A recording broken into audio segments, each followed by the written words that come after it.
Hello, everyone, and welcome to the Orange and Brown Talk podcast on a Wednesday. Dan Labbe with Mary Kay Cabot and Ashley Bastock. We have left the draft behind us, and we are going to talk about three Browns topics, but one of them is draft-centric. But we're going to start with Deshaun Watson and Mary Kay. There was a development in his civil trials. Of course, there are two civil trials still outstanding.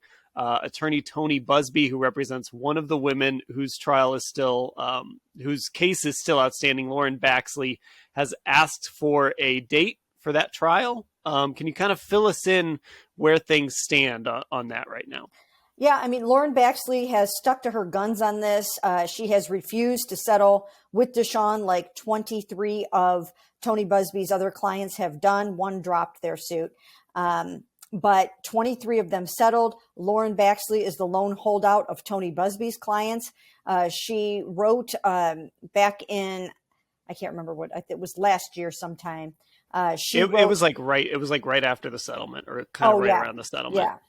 Yeah. So she wrote that on the Daily Beast, she wrote that he had not shown the proper remorse. He wasn't admitting any wrongdoing, and she wanted to move forward. And really take this thing to trial. And Tony Busby is more than willing to do that. He says he's proud of her for this, and he is pushing forward on this. So I don't know if anything in the 11th hour will change, but as of right now, Tony Busby is trying to see to it that Deshaun Watson is on trial for what Lauren Baxley has accused him of, which is sexual misconduct in this case. So during massage appointments, it's in the same grouping of all of the rest of them. So that's where it stands. He's filed a motion to get the trial on the docket, and we'll have to see where it all goes from here. Yeah, and you mentioned this. This is the last client represented by Tony Busby. The other outstanding case is represented by another attorney, and it was filed during the season. But this is the last of kind of the original groupings. Ashley, we know that this isn't, whatever happens in this trial isn't going to have an effect on Deshaun Watson's on-field status. The NFL has made that pretty clear. It all kind of falls under that 11-game suspension that they all agreed to. But there is also an element of this just being another, I mean, I hate to boil it down to this, but this is another distraction now in an off season where there really weren't supposed to be any distractions anymore. Yeah, so I think that's the first part of what you said, first of all, is a really important differentiation to make. Part of the settlement with Deshaun Watson and the league when they agreed to the 11-game suspension was that he would not be punished any further for similar accusations that occurred in a similar time period as the previous accusations that led to the initial suspension and all of that, the initial investigation by the league. So that's number one. But yes, I mean, I do think there is an element to that, right? Like, this was kind of supposed to be Deshaun Watson's first normal, quote unquote, season in Cleveland, his first normal off season as well. And right now, like you said, at the very least, it's in the news. I'm sure Deshaun is going to get one or two questions about it when we talk to him next as a Cleveland press corps. What he'll say about that, probably not much, because that's what has been the kind of status quo for him with his legal issues. But yeah, you're right. It's like we kind of all, have to remember that it's going to be something that is going to kind of come up the next time he's out there, and it's going to be hanging out there throughout this offseason now. Yeah, Mary Kay, just that element of it, this idea that, I'm sure the organization and I'm sure Deshaun himself was hoping that all of this would be behind him and they could start to move forward and focus on football.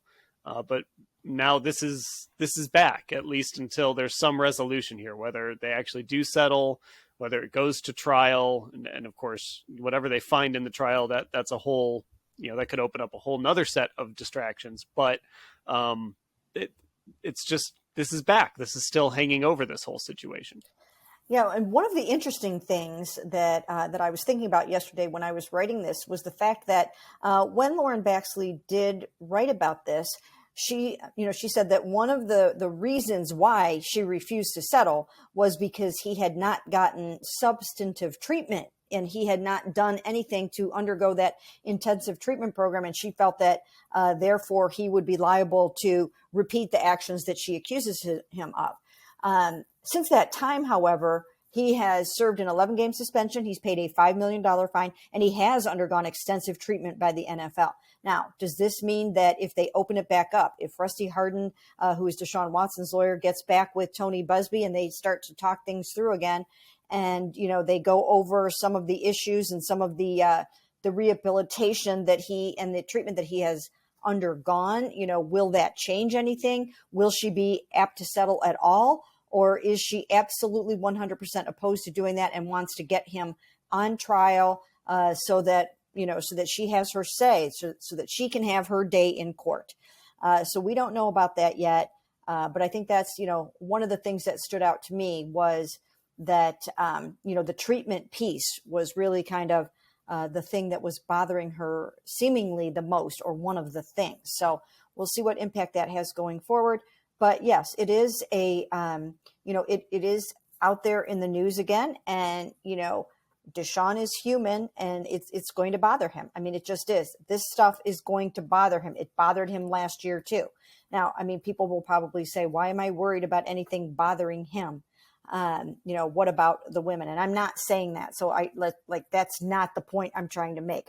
What I'm saying is that this is going to impact him. I'm talking about this from a football standpoint. It will impact him if he has to be on trial and going back and forth to Houston in between, going to practices or coming up for mini camps or even starting training camp. And will it spill over into training camp? It will impact him. And again, I know that he is still involved in working really hard on getting well, staying well, being well. He said when we talked to him on April 19th that he's healthy, and I've made the point. He wasn't talking about his back or his knees or his muscles or his joints or anything like that. He was talking about being in a good place from all of this stuff that has gone on with him off the field, because presumably of all of the treatment and counseling he has undergone. So it is a fact.